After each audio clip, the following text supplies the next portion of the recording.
how did going to Vietnam affect your family? It was very emotional. My family had 4 boys. 3 of us served in the service at the same time. In Vietnam, you were only allowed to have 1 in combat zone. So my other 2 brothers were stateside. But it did affect them because they were always worried about it. There was no cell phones. There was no Skyping.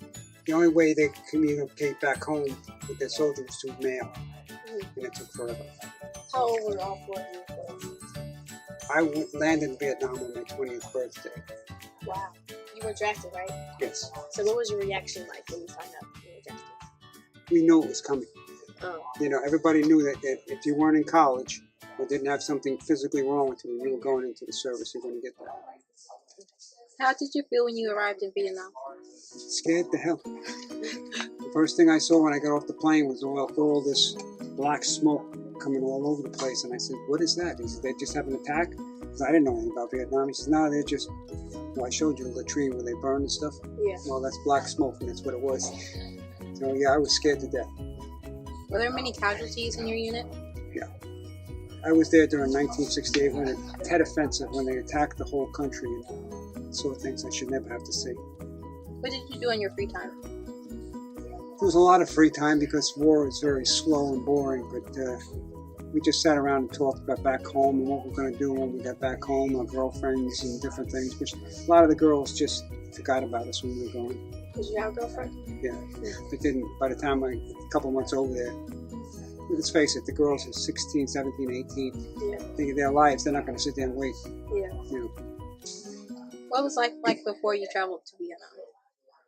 What was life like? It was fun. It was nothing but just like you guys. You just think about getting your driver's license. You got your driver's license. I got a car. I'm going to make it go fast. My girlfriend's sitting next to me.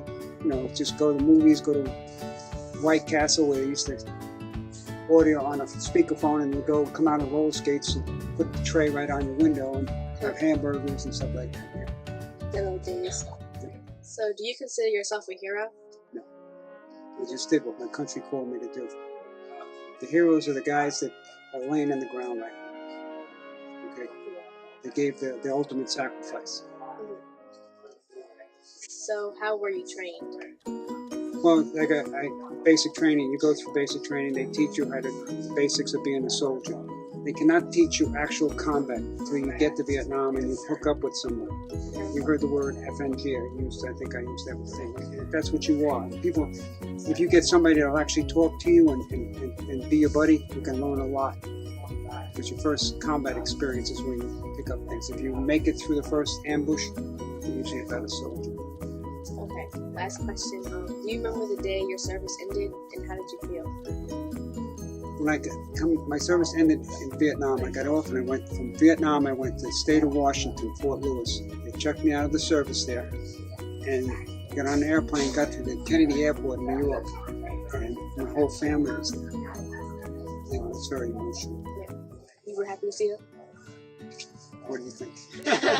Everybody was there. They would treat me like a hero. I've heard so many stories before I came home that they weren't treating the soldiers very well. They call you baby killer and different things at the airport. You know, my family was there with all my cousins and everybody else. So yeah, it was a good time. You got to remember, I left Vietnam. Within 1 week, I went from combat in Vietnam to home. There was no transition.